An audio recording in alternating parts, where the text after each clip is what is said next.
Welcome to the Fuzzy Mike, the interview series, the podcast, whatever Kevin wants to call it. It's Fuzzy Mike. Hello, and welcome to another episode of the Fuzzy Mike. Thank you for listening. If you like what you hear, share it with your friends. I sure would appreciate that. I've got to start this episode on a somber note. As an endurance runner myself, our community lost a great one recently. Last week, Kelvin Kiptum, the world record holder in the marathon, died in a car crash in his native Kenya. Even with a time of 2 hours, 35 seconds for 26.2 miles, he still couldn't outrun the Grim Reaper, who remains undefeated in the race of life. I am the Grim Reaper. As a member of the 50 States Club, that means I've completed a marathon or longer distance race in each of the 50 states. I've gotten to travel a lot around our country. I've actually lived in 7 different states. The one thing I've learned through my travels is that one state stands alone in how bat crap crazy it is. Florida. And that's what we're going to talk about in this episode today with my guest, Frank Stanfield. Frank has been a newspaper reporter and editor for more than 40 years, including at the Orlando Sentinel, where he's covered high-profile crimes as well as other interesting stories. Now, I learned about Frank from his book, Vampires, Gators, and Wackos, which is available at Wild Blue Press. It's a compilation of crime stories that Frank has covered throughout his nearly half-century as a journalist. The book not only includes the vampire cult story that went international, but it also tells about a teacher who was deemed too pretty to go to jail, along with alligator attacks, hurricanes, and naked people telling cops, it's not as bad as it looks. Frank Stanfield joins me now. So let's just jump in, Frank. Why is Florida so bat crap crazy? Well, it's because everybody comes to Florida. Used to be everybody went to California, but California is too expensive for the whack jobs now, so they all come to Florida. And you've been a journalist for 40 years or 40 plus years now? Right, that's right. What got you into it? I always wanted to write, so that was just a way for me to hone my skills, and I just got into it because I'm always wanting to know what happened, what's going on, and then if I can write about it, tell about other people about it, it's just the best ever, I think. How has the internet changed newspaper and reporting? Ooh, man. Well, the newspaper industry was really slow about getting into on the internet. And so what happened was because they didn't know, should it be free? Should it be like advertising supported, subscription supported or what? And they fiddled around and kind of lost their way there for a while. So, and everything's just changed now. So that it's too late to recoup some of that. And then I don't know, but there is, of course, newspapers are online now and all that. So that's good. How many different publications did you write for? Oh, gosh, several, but mostly in Florida. I worked in North Carolina briefly, and then I had also worked for a paper in Augusta, Georgia. So mostly in Florida, though. The Orlando Sentinel, Ocala Star Banner, Leesburg Daily Commercial. So. And in that capacity, you were a reporter. Did you ever become editor? Oh, yes. I was an editor for quite a bit, too. So what's the difference between a reporter and an editor? Well, editor, I was in charge of court and cop reporters, and other reporters. So I'd send them out on assignments, and then I would edit their stories when they came back. So, but I think the reporting is much, much more fun. As an editor who is editing a reporter's story, how do you go about doing that? Because you're taking apart or adding to somebody's already creativity. And we as writers and performers, we kind of have proprietary egos, I guess I would say. Yeah. One of the writers at the Sentinel had a note on their computer says, never trust an editor, ever, ever, ever. What makes a good reporter? Somebody that's really curious, for one thing, that just has to know, and I'll give you an example of that. Was one day I was, it wasn't even my story. but there was a reporter working on a murder story. And what happened was the wife killed her husband and then wrote something on his chest. So I said, no, wait a minute. I've got to know what that was. I mean, so I said, do you mind if I call somebody I know in homicide? Sure, go ahead. So then I found out what it was. It was Love You Forever. I said, now we got a story. That's a story now. Because and that happened in Florida? Yeah. Step Because number one, improving our point that Florida is bat crap crazy. it is crazy. Absolutely crazy. But it keeps you hopping, I bet. It does. Yeah. Yeah. I mean, you look over this Vampires, Gators, and Wackos book. Even I am amazed sometimes at just how bizarre and strange this stuff is. I mean, I have an imagination, but you just can't make this stuff up, you know? You know, you cannot. And they always say truth is stranger than fiction. And you, as a reporter and writer, know that very well. Yeah. How do you, as a reporter, how do you cover a tragedy and like the murder of the Wendorfs? Okay. How do you approach the oldest Wendorf daughter who had nothing to do with it and was never accused? How do you approach her for comments after she's lost her parents? Walk us through that delicate process. Well, it's you have to be sensitive because it's what she experienced walking into her house and finding her parents is slaughtered and her sister, younger sister, gone, and just such an awful, traumatic thing. You can never unsee it, and you. Well, she came back a few years ago for resentencing and of Rod Farrell, the cult leader, and she testified and she begged the judge not to, lessen his life sentence. So she was crying. It was just awful. And so I went up to her and identified myself and a couple of different times and said, I'd like to talk with you. And she said, I don't talk to any reporters. And I said, well, I understand. And I do. I get it. I actually talked with the younger sister right after Rod Farrell's trial. And that was interesting. She's a different kind of person. But what happened to Jennifer, who was 17 at the time, a senior in high school, cheerleader, all that sort of thing, just innocent bystander, just blindsided by the whole thing, really. So let's talk about this case from start to finish, because this is the start of the book, the Vampires, Gators, and Wackos. And the vampire story, that made international news. And yeah. I've actually seen an interview with you on Ashley Banfield's Judgment television program. I mean, this thing took off like wildfire. So let's start from the beginning. Tell us what happened in the vampire story. Okay, so what happened was the Jennifer, like I said, 17 years old, cheerleader, popular, beautiful kid, comes home after work at a grocery store, and she walks in. The lights are low, TV's going, so she's late. She's broken curfew a little bit, so she's trying to sneak in, past her dad, and she thinks he's asleep on the couch. And so she goes into her room, and then she says, I'm going to get something to eat. So she goes in the kitchen, and there's a blood trail into the kitchen. And then she saw her mother on the floor of the kitchen, beaten to death. Ruth Queen was her name.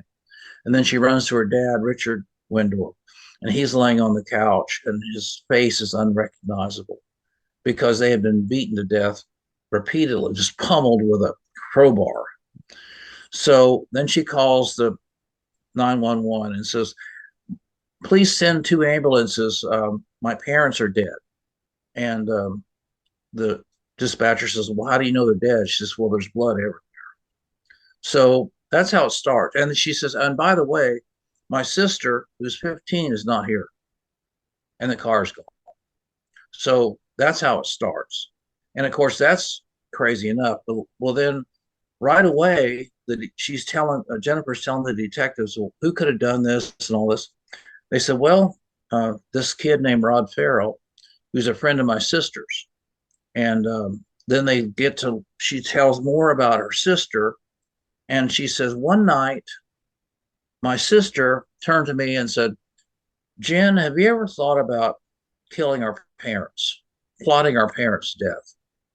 And she goes, no. I mean, and just that's crazy, be quiet, Of course. But and then she starts telling about her sister's friend, Rod Farrell, and how he could kill somebody if she needed somebody killed and all this other kind of crazy stuff.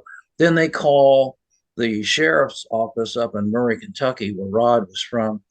And this sheriff says, man, you got a wild bunch on the loose, because they were accused of some horrific animal shelter abuse and some other things, and making bombs and all kinds of stuff like that. And so that's how it started. Yeah. So in the murder, Rod Farrell was eventually convicted of this, Yeah. and along with a couple of other accomplices. But in the murder, he, in the interrogation, freely admitted to doing this and was actually bragging about it. Yeah. Yeah. And he tried to be this tough guy, and he says, well, I'm disturbed, he says, but he's also making excuses. I'm disturbed. I was molested by my grandfather. Uh, I witnessed a human sacrifice for my grandfather's cult called the Black Mask and all this crazy stuff. And I was sexually molested. And then yeah, I was. He says at one point, he says, I was beaten and beaten and beaten on the dad and really enjoyed it, basically. Yeah. Yeah. He said he felt like God for a moment. Yeah. Then he says, well, but then if I was really a god, I wouldn't be here now, would I? Yeah. In the interrogation room across from the detectives. Yeah. Where did the vampire aspect come into it? Well, Rod created this. Well, first of all, Rod, when he moved from Florida back to Kentucky with his grandparents and his mother, he fell in with this kid who called himself the Prince of the City. He was believed in vampire stuff, and they would hang out cemeteries all night and all this jazz. So then Rod created his own group, and they were like drinking each other's blood, and all this cult stuff, and Rod started believing at one point, according to one of his friends, that he was really a vampire, an immortal at one point. So this kid says, but he got other kids to believe in it, and they, thought they had special powers and all this stuff. So that's how it took off from there. Was there an overriding or a common theme that these kids had, that they were easily recruitable? I did some research on this about cults, and what happened with this group that Rod was with. Okay, first of all, his dad left early in his life. He had no father. The mother was not a good mother at all. She had no control over him. She wanted to be his friend rather than a parent. And he was. They didn't have much money, much education, anything else. So he was sort of an outsider. What he did, he found other outsiders. Sort of this one kid, Howard Anderson, who went in the house with him that night, was totally dysfunctional family. They were on welfare because his dad was a raging alcoholic and a drug user. They total poverty. I mean, the whole thing. So then Rod had his girlfriend, Charity Kesey, and she had kind of a dysfunctional family, I think. Although the dad was there, but she wasn't paying attention to him. So, and then there was another girl who was like 19, and she was living on her own, working at Walmart, and so she was overweight and didn't have much self confidence. So they all had something in common. So they were he formed their own little families, what it was, a vampire family. And they were held together with little beliefs. But there are a lot of families that are underprivileged. There are a lot of kids that grow up on welfare. Yeah. They don't all become killers. So no. What led Rod into becoming this guy who, quote, bashed a man's head in until brains came out? Yeah. Well, I think he always wanted to kill somebody. Mhm. So then he had this perfect opportunity, because what happened was they came down to Florida to pick up Heather, and Who's they came, 15. yeah, and they came down in his friend Howard Anderson's car, which is an old beater, and it was falling apart. And so the car was about shot. So he says, "Okay, we're going to steal Heather's parents' car. They had a new Ford Explorer, and then we'll have to kill him." But it was just an excuse. All the way down to Florida, he was telling everybody, "I want to kill somebody. I want to kill something." And so this was just a fantasy of his that he wanted to do. And so this is what he did. It kind of brings to mind a more recent story with, and I think it happened in Florida also with Aiden Fucci, who said he wanted to kill somebody and he ended up stabbing his classmate 170 times. Do you remember that one? Did you cover that? I did not cover that one. No. I thought it was down by the Miami area, but I could be mistaken on that. But and we, you talk about Rod not being educated. How does somebody who's not educated become so charismatic and so um, uh, dominating that he can convince other people to follow him? I know it's amazing, really. Well, Yeah, it is. when I said he wasn't educated, he dropped out Uh-huh. of school, and his mother let him, and he was like smoking dope in the house and all this kind of stuff. Um, yeah, he had this charismatic uh, personality, but he was also very smart, very gifted artist. So he would draw, and so was Heather. That's something they had in common. So they were both artistes, and Heather fantasized. This is like a perfect storm. She fantasized about being able to go wherever she wanted to go, do whatever she wanted to do, but her parents were, not letting her. So she fantasized, well, what would happen if they weren't around? So she was talking to him about that and their gothic fantasies, and it was like the perfect storm. Well, she was 15 at the time. Her parents shouldn't have let her go anywhere, especially Right, across state exactly. lines back to Kentucky. Right. And we all have disagreements with our parents when we're 15. I mean, we want to be independent, but at no point in my life did I ever say, you know what, you're not letting me do something. I think I want to kill you. I That know. that is a special idiocy right there. Yeah, you know what it is? I think Rod wanted control. Uh-huh. And so what he did was he would study black magic books and that kind of thing and psychology books. And he said, you can get control of people if you put them in fear. So he was going to put his cult followers in fear. And this is a trick that Charles Manson did too. It's a There's a trick lot of Hitler did. Yeah, yes, exactly. And there was a lot of similarities between Manson and Rod. The one of the defense attorneys when they were captured in Baton Rouge, Louisiana, said this is not the Manson case. Well, no, but there are some similarities. So it's very interesting. We'll talk about the Manson case in a little bit because I know that you cite Vincent Bugliosi's Helter Skelter as a book that actually inspired you to write Yeah. Vampires, Wackos, and Gators, and also Cold Blooded, which is your newest book, and it focuses solely on this vampire case. Um, were you in the courtroom at the trial? Oh yes. Okay, couple questions here. Why did Rod wear headphones? Um, I don't know exactly, but here's the thing: they because headphones are usually for if you're like a Spanish speaking Hmm. defendant or something, and it translates for you and so on. But I don't know. But here's the thing that did he when he was arrested, he had this long dyed black flowing hair, Yes, down to it and past his shoulders. right, and then no glasses or anything like that. So he was all living the part.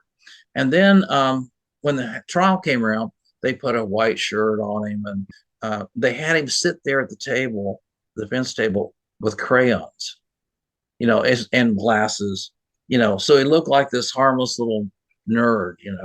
Yeah. It's all part of the dress up thing that they do for defendants. And he was constantly doodling while the trial was going on. I thought when I was watching the proceedings with him wearing the headphones, I almost thought that that was an attempt by him or his defense team to show remorse. I can't hear what's going on. I don't want to hear the details because I'm ashamed of what happened. You think Yeah. that might have been the case? I don't know. I actually don't hardly remember the headphones much. But the doodling you mentioned, they had set up a vacant courtroom next door for a news media center because all the TV crews and stuff like that were there, wire services. They had a German TV crew there. They had the whole thing. So, but so one of the TV people was on the phone to his cameraman. He says, zoom in on what he's doodling. And he was zooming in and they was doodling all these vampire figures and stuff like that. So it was like, holy. Yeah, he was committed to the lifestyle, that's for sure. Yeah. Yeah. When you're in a proximity to a murderer like that, is it scary? With him, it wasn't. I've covered cases where there was one guy that he killed, he was a caretaker on the ranch, and he killed this couple that owned the ranch and hid their bodies underneath a haystack. He was going to feed them to the alligators later when their bodies started to rot. So, but he kept looking at it, me and my photographer, and it was this weird grin. And it was like kind of unnerving, to be honest with you. I mean, he wasn't going anywhere. He was shackled to the floor, but it was just weird. Yeah, So, it is what it is. sure. Yeah, and you've probably been put in some very precarious situations with your job as a reporter for over 40 years and now an author. We're talking to Frank Stanfield. You can get Frank's book, Vampires, Gators, and Wackos, at Wild Blue Press. And you can also get his latest book, Cold Blooded, at Wild Blue Press also. Rod gets sentenced to death. Let's talk about Yeah. that for a second. He's Yeah. just under 17 years old and sentenced to death. Yeah. And so what happened was, to avoid, he was thinking, if I plead guilty, maybe the judge and the court will just say, okay, you pleaded guilty. Okay, end of story. You're going to have a life sentence. But that's not what happened, because the prosecutor says, no, judge, it's my duty to present all the facts. And, I'm still seeking the death penalty. So then they present, in Florida, they have what they call a bifurcated death penalty case. It's in two phases. You have the guilt phase. Is he guilty? Yeah, present all the evidence, the physical evidence and all that. If he's guilty, then you go to the next phase where you have all these defense shrinks trying to, say, oh, he had this mitigating factor here and there, and a dysfunctional family and all that. So they went into that. And so then the jury unanimously recommended death. Now, here's the thing, too. The thing that really did it for the jurors, I think, was they showed a videotape of his confession. Mhm. And then this was weird because the jurors stopped looking at the videotape and stared at him like, Wow. oh my God, what is wrong with you? That kind of thing. Yeah. So that was very telling. So the jury comes back unanimous, 12-0 for the death penalty. Does the judge have to enforce that, or can the judge go off on his own and kind of call an audible? He can call an audible, but if he does, it has to be very specific, the reason for it.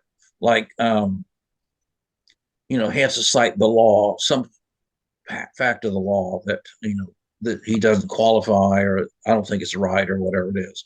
Okay. But the judge went ahead and sentenced him. But then what happened was it went to the Florida Supreme Court on appeal, and the Florida Supreme Court says, no, he's too young.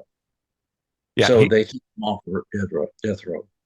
Technically, he was not too young, though, because he did fit the parameters of being an adult, according to Florida law, which surprised a lot of people that the Supreme Court overruled that. Now, my thing with this is he was properly sentenced under the law. Frank, it takes 20 to 25 years to execute a prisoner, even in Florida. So he wouldn't have been too young. Right. I know. Yeah. And we talked about this earlier when you were talking about Jennifer Wendorf, the older sister. She had to relive this nightmare not too long ago for an appeal. Yes. Yeah. And that's the other thing.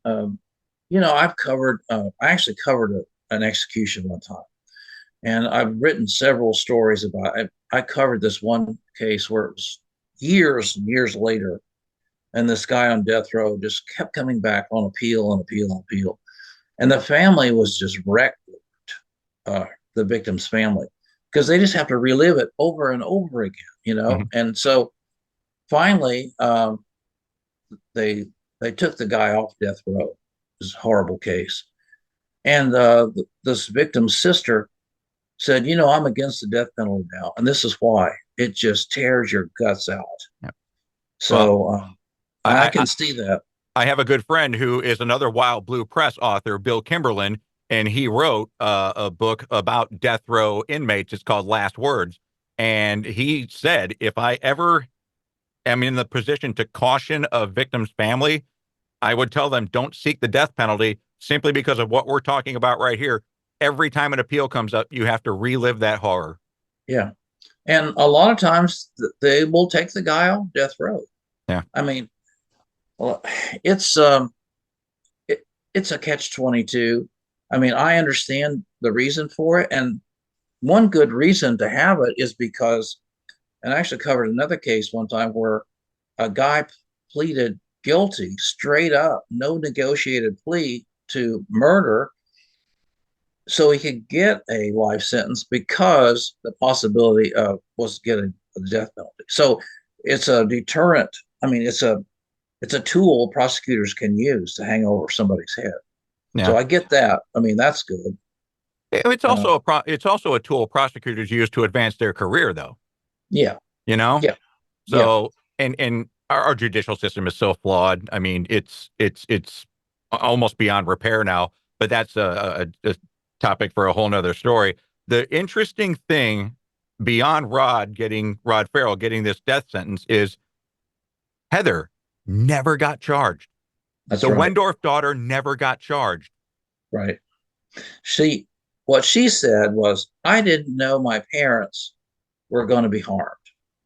So what happened on the night of the murder is that Rod and Howard Anderson, his friend, sent Rod's girlfriend and Dana Cooper, this other girl, to take Heather to go say goodbye to her boyfriend. And so she was not there when this happened. And they never told her that her parents are going to be killed. So, she didn't realize her parents were killed until later. That's what she said. So that's what everybody says, basically. So the other vampires members. So that's what she says. So the grand jury says, okay, what she did was wrong, running away from home. What she did was wrong, being friends with a bunch of nut cases like this, and fantasizing about, all this stuff. But it's not a crime because she didn't know. She didn't qualify as being a principal to murder. To be a principal means you have to have some active participation in the crime. But they didn't use the conversation that she had with her sister, and they didn't use the conversation she had with a couple of friends at school about wanting her parents dead? No, and see, here's the thing.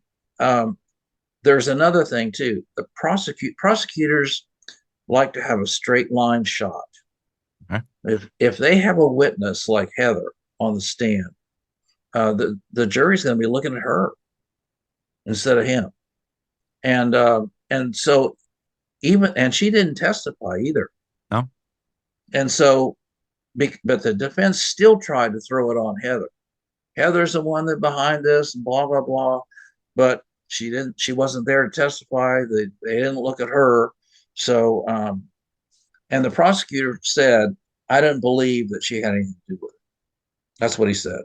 No. So, but it's and then later I talked with Heather after the trial, and she says, "I didn't know." Same thing. I didn't know my parents would be harmed, and I regret even knowing Rod Farrell. So, Well, it's always regret in hindsight, I mean, yeah, after something horrific like this happens, I mean, yeah, of course you're going to regret meeting him. As a journalist, you're supposed to be impartial. So you might not be able to answer this question, but having been the reporter that covered this, having been in the courtroom, was she guilty? I don't think she was guilty as far as having knowing her parents are going to be killed, but there's another layer. There's accountability, a different kind of accountability. Yeah, she had accountability for egging him on, for feeding this fantasy crap into him, and she's talking to the wrong guy, and and then the vampire cult members seem to think that she wasn't all that broken up about it, Uh-huh. after the thing. So she has some responsibility, some accountability in this thing. Where is But she now? guilty, she is in the last I heard, she's in Georgia, Okay. with her family. She's still an artist. She's I saw her on Facebook page, and she's a very accomplished artist, and she has a family. It's interesting though. She says her favorite movie was Dracula, Yeah. and that she says, I'm still not this bright sunshiny girl, and that kind of thing. So she's still, and apparently, according to the family, uh, that she and Jennifer still have a relationship of some kind. Wow. I'm surprised, which is surprising. Yeah, very surprising. Shows the power of forgiveness that Jennifer has. Yeah. Yeah. What is how old is she now? And how old is Rod?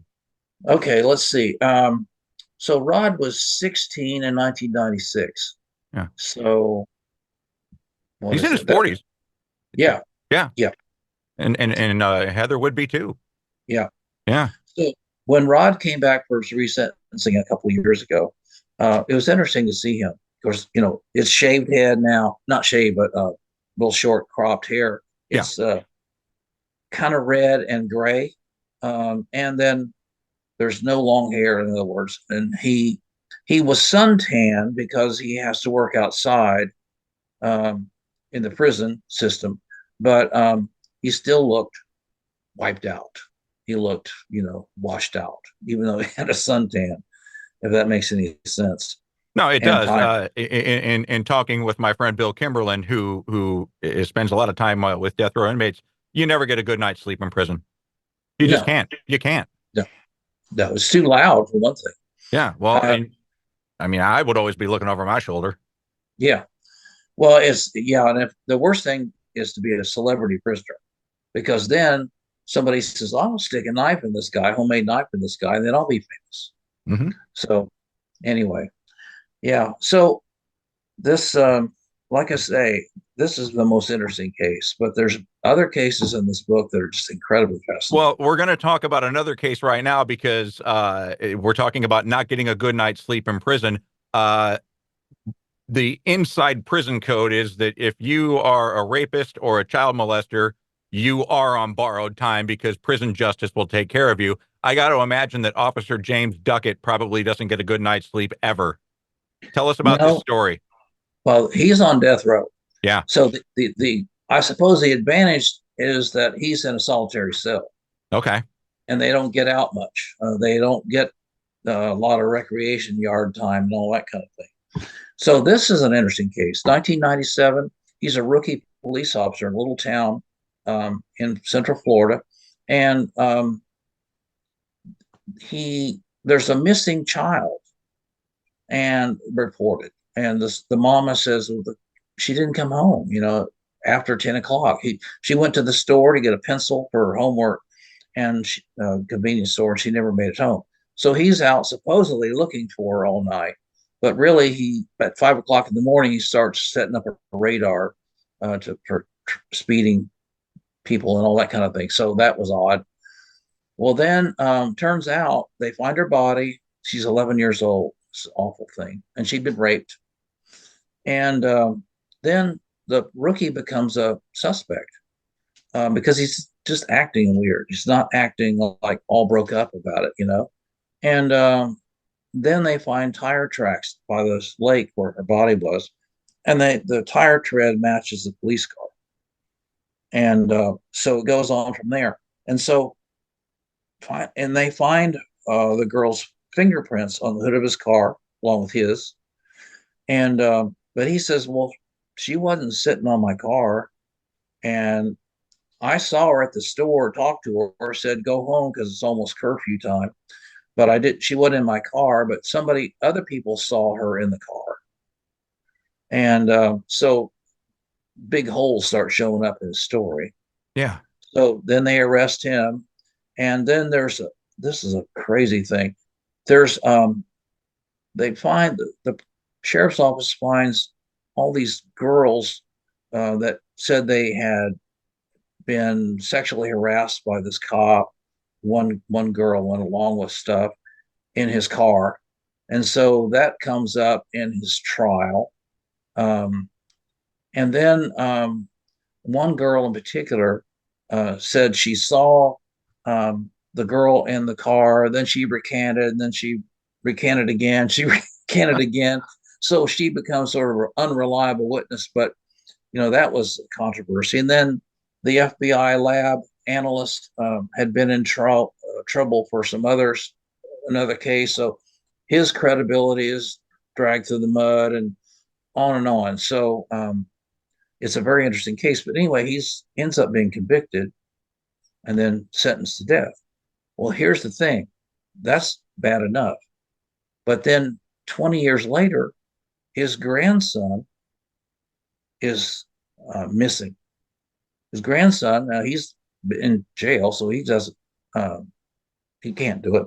Right. But his grandson is missing. The kid's mother said, well, I went to go get him out of bed or check on him or whatever, but he was gone. Somebody had taken him through the screen window. So, but then she killed herself 3 days later. Oh. So, and then everybody says, well, if she did it, then another married, but she left a suicide note. Says, when you find my son, then so another police agency involved in this said, well, he must still be alive. And so it's just, like I say, you just cannot make this stuff up. It's just No, you crazy. can't. And it's to have that kind of stuff running in the same family, that's got to be like a genetic thing. It's nuts. Well, it was the wasn't the son that did it. It was his wife. Oh, the wife. Okay. Yeah, she was crackers. I mean, she was just absolutely bonkers. Well, crazy begets crazy, right? Yeah. Yeah. And the sad thing was, I remember when James Duckett was in the county jail during the trial, then his little boys was sitting out there with mama on the sidewalk trying to talk to dad in the jail, up several stories taller. So here's this kid who later becomes the father of this boy who's missing and presumed dead now because he never shows up. So it's absolutely terrible. In your dealings with stories like this, you probably talk to law enforcement officers. How do missing children and murdered children affect them? Oh, they hate it. It affects them. It does. They just hate it, and so do I. I hate it too. I despise it. This and abuse of animals Yes. just bothers me because they're innocent, Mhm. and they're relying on the kindness of other people, and they're just abused. I've seen way too much of it. Really, you are talking my language right there, man. My two of the three biggest pet peeves I have about crime is crime against children, rape against women, and animal abuse. Can't Yep. stand it. There's Yep. no excuse for any of them. No, None. Did you cover the Kaylee Anthony story? no. I wish I had. Yeah. And here's that story. I just watched it, but the jury couldn't even agree that she had neglected her child. Yeah, we're talking about mom Casey. The daughter was Yeah. Kaylee. Yeah. So, they just were tired and just wanted to go home. Yeah. Well, Because again, we're talking about Florida, and it's not just the criminals or the suspected criminals who are crazy. It's the jurors too. yeah. They just wanted to go home. Yeah. You've got to say, okay, she's guilty of child neglect because that was obvious, and that came out. The facts came out in the case. So maybe she killed the child accidentally, but still, that's child neglect or whatever. Mhm. And if they had done that, then they could have gone on to the next thing. But once Right. they decided that, it was over. So we've talked about vampires. We've talked a little bit about wackos, but we haven't touched upon gators. Have you ever had a run in with an alligator in Florida?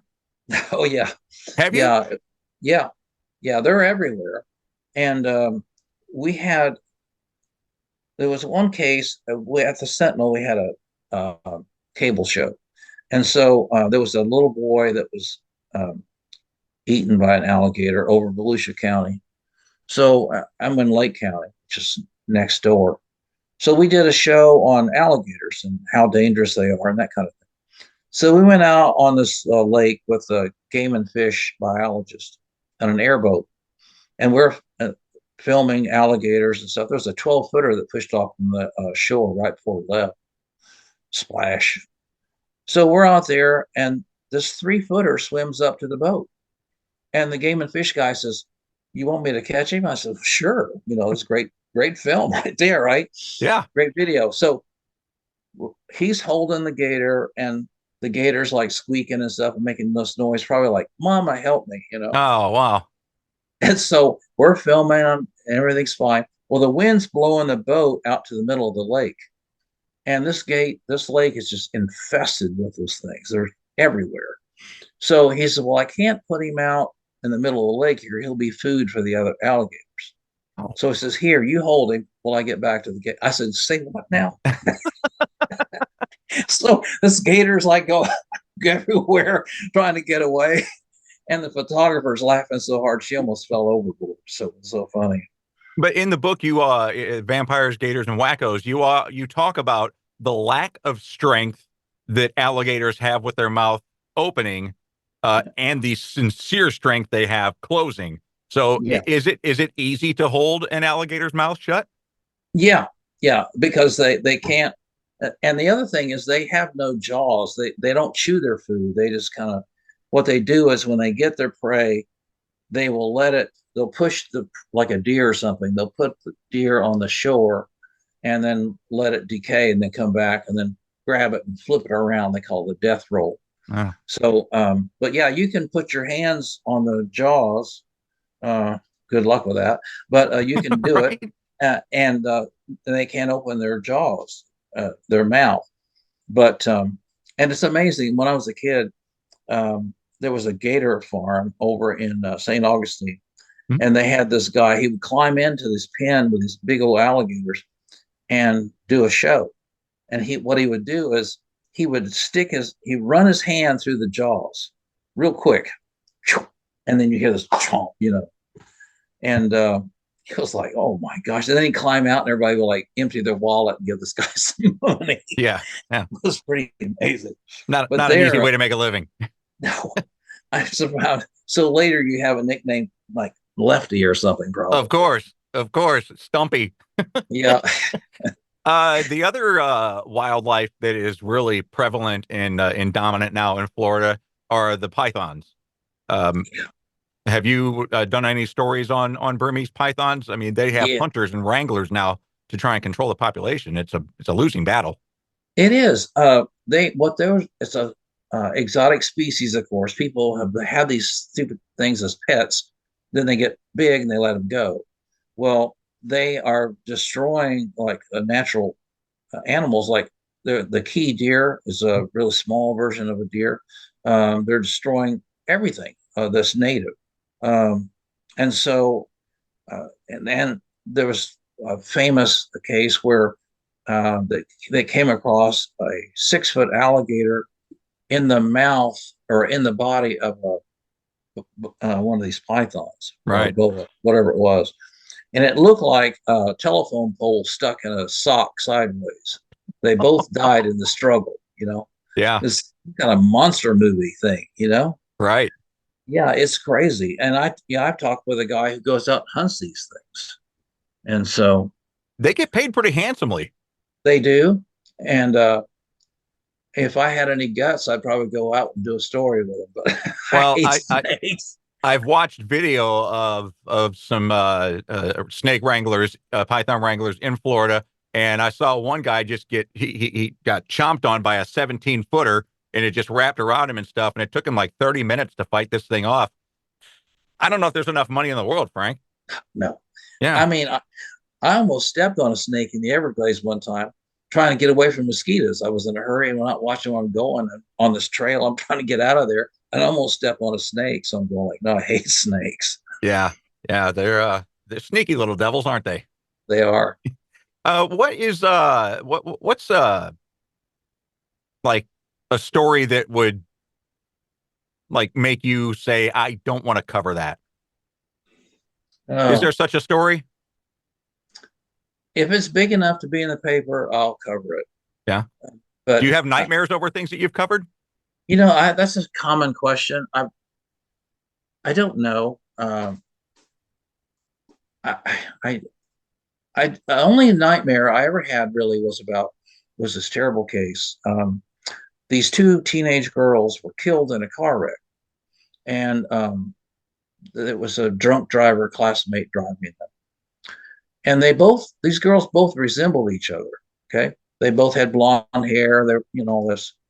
Well, one of the dads was a funeral director. One of them was a private detective dad. Well, it was bad enough. It was a horrible accident. And they were buried side by side. And then the funeral guy started thinking, maybe we put them in the wrong grave. Oh. They had to exhume them and swap them out. And that one gave me nightmares. Yeah. Because I've got $3, Uh-huh. So that's the thing. So and what happened was one of the girls didn't die right away. So the wrong family was sitting at the bedside of this one girl for Oh a few my days. gosh. It's just horrible. Yeah. So that was a terrible thing. So yeah, stuff like that. I mean, if it's something that resembles something in your life, then that's going to be. Oh, sure. Yeah. Yeah, for sure. I mean, that's empathy. I mean, you can empathize with those parents with those victims. Natural disasters. Which ones have you covered? Oh, we had a terrible Groundhog Day tornado that killed over 21 people in a little town north of where I'm at. And that was just awful. Mobile homes are not a good place to be. Yeah. And those things, and some of those old retired folks in really old single wide mobile homes or double wides or whatever. And they were just, sometimes they were picked up and rolled around. Sometimes trees snatched them out. Sometimes people were pulled out of their houses by the storm. And that was a day. Oh, man. And it was like the first thing I saw was there was a big church as you entered the town. And it was gone, totally wiped out. And the pastor was out there along the highway trying to pray with people as they went by. And of course, the air is full of helicopters, ambulances, fire trucks, the whole deal. That's the way it started. And so what we did, the photographer and I went together and we saw the most incredible things. We saw one guy who went around a corner and there was what had been a brick house, and the house was gone, and there was a man sitting in a chair on the foundation. And we said, we'll stop and talk to this guy. And he said he was asleep. This happened in the middle of the night, of course, like they do. Yeah, they do. Yeah. And he said the first thing I knew was a problem was I was floating in the air on my mattress. My wife is across the house because he said she snored. So she got injured, but not too bad. Uh-huh. It was crazy. And this is a brick house. Other ones that I've talked to, there's a lady in a mobile home. She heard something and grabbed her little dog and tried to she didn't make it to the living room behind the couch, and her house was destroyed, but she was grateful she was alive. So other ones, what they would do is if they found a body, they would stop all the chainsaws and everything else, be quiet, and while they took the person out, just out of respect. That was quite a day. Tornadoes are probably, wouldn't you say, of the three natural disasters that Florida experiences, wildfires, hurricanes, and tornadoes tornadoes got to be the most devastating because you don't have time to prepare for them. That's right. And like I say, they happen in the middle of the night. It seems like you Yeah. just have no warning. But yeah, I covered a lot of hurricanes too. In 2004, we had 3 hurricanes that came across Central Florida. And by the time it got to us in Central Florida, it went from a hurricane to tropical force winds. Well, that's still just under 74 miles an hour, and you can have gusts of 100 miles an hour. Yeah. So we saw a lot of destruction, a lot of stuff. We saw one guy. He was sitting in his flooded yard. He was sitting in a chair, but he had an oxygen, cannula on his nose that ran all the way into the house. He was sitting there with a rake trying to push logs away from the storm drain so the water would drain. We saw an 80-year-old woman who'd lost her home. Big tree fell through the middle of her house. She was having to move out. She'd spent her whole life there. So just amazing stuff. And of course, we ran into a church that a whole bunch of Spanish speaking folks were having a church service in there. And they were very nice, and they prayed for us. And they shined a flashlight. All the flashlights were pointed at the photographer. She was embarrassed, but it was funny. And then when we left there, all my phone messages and all were in Spanish for some reason. Oh, wow. You made quite an impression on them. Yeah, but I mean, I don't know how that happened. It's just funny. But yeah, it's crazy. Florida's I mean, you look at the map, you say, okay, we're asking for it. We're a peninsula between the Gulf and the Atlantic Ocean. What was I thinking? But yeah, it's pretty crazy. So why do you think we have such a fascination with true crime? It's interesting. I did a little research on this. The biggest audience for true crime are women. Oh, yeah. Let me tell you something, Frank. My wife has every episode of Discovery ID on how to kill your husband memorized. That's a comfort, isn't it? Very comforting. Exactly. Yeah. Yeah. Yeah. Say, can we watch something else? Yeah, I know. Yeah. So No. Yeah, I think it's because it's the same reason that men read war stories, because we say, well, how would we confront this? How would we handle this? If something happened. Uh-huh. I think we just empathize with the victims, and we just, I personally, I always want to know why, what caused this thing, just like the vampire thing. When you get to understanding the family dynamic and stuff, you say, okay, I get it now. Yeah, no, exactly. A great reporter always asks why. And that is the question. My fascination comes from, how did this level of depravity happen? I'm fascinated by the depravity, Absolutely. Yeah. And that's what I always try and find when I'm reading stories about these criminals that do these horrendous things. Where and how did that level hit that low? I know. And one of the defense psychologists in the vampire case says this is the most dysfunctional family I've ever seen. The mother, Rod's mother, she claimed that she was raped repeatedly by this prince of the city, this rival vampire cult, because they would have these group sex vampire orgies or whatever, she says. And then the other thing she says, I would go to my room and I feel like I'd been drugged, and there were like these ghost-like images floating in the air. Somebody was tapping on the window. Well, she was on the second floor. So, so there's all kinds of, and of course her childhood was no walk in the park either. Well, she was pregnant at 16. She had Rod when she was 16. Right. And so basically her sister accused their dad of, sexual abuse. So sexual abuse is a big, big thing. It's a big thing for mental illness. Absolutely. You see it a lot. And that's, and it continues generation after generation, sometimes absolutely horrible. Yeah, it's a cycle. It is a It is. cycle. And It it is. does often repeat itself in families that have experienced it. And it's so tragic, It but is. and one of the things that I try and do with my podcast, and it's funny that we're talking about mental health, is I am trying to break down the stigma of mental health, that if you need help, go get help. It's out Absolutely. there. It And is. my psychiatrist told me a long time ago that 20% of the American population is on some sort of mental illness pill. 80% Mhm. need to be. Yeah. Yeah. Yeah. So, Absolutely. I mean, yeah, I think it's like cancer. Cancer touches every family in America at some point, in Mhm. some way. And it's just like mental illness.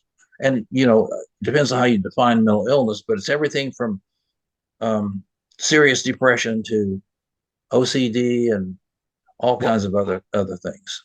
even the opposite of depression, mania, that's a mental illness, It is because a bipolar. lot of Yeah. things, a lot of strange things happen when you're manic.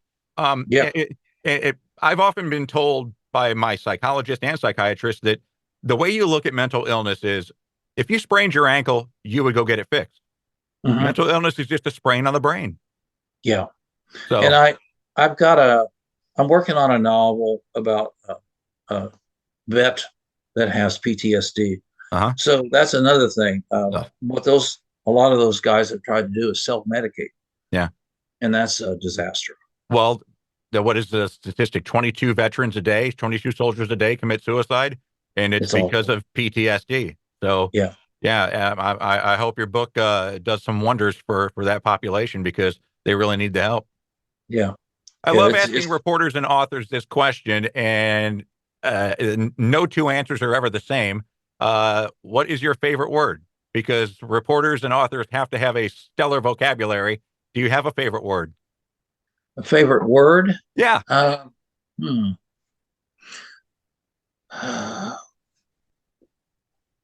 I have to think about that. I have to think about that one because I love to read. I've always loved to read. And I always tell young writers, I says, if you want to be a good writer, read. Read like mad. Read all kinds of stuff.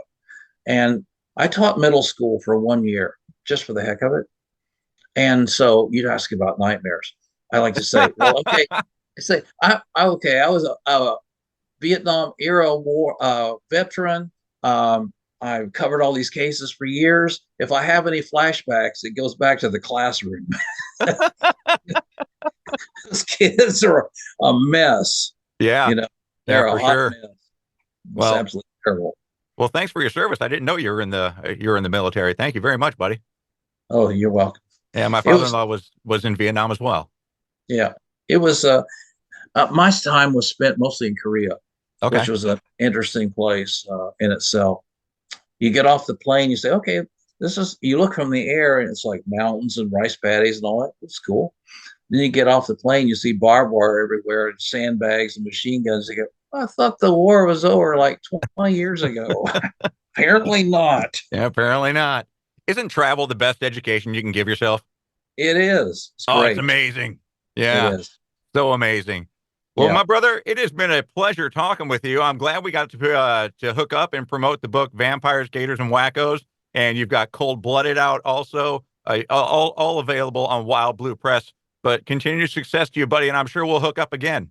Well, thank you very much for having me. I appreciate it. Yeah, you're the best, Frank. Take care. I'll talk to you soon. Okay. Bye. My thanks to Frank Stanfield for his time and his storytelling. You can get Frank's book, Vampires, Gators, and Wackos, at wildbluepress.com. And thank you for listening. I appreciate beyond words when you share your time with the Fuzzy Mike. Feel free to share the Fuzzy Mike with your friends and family.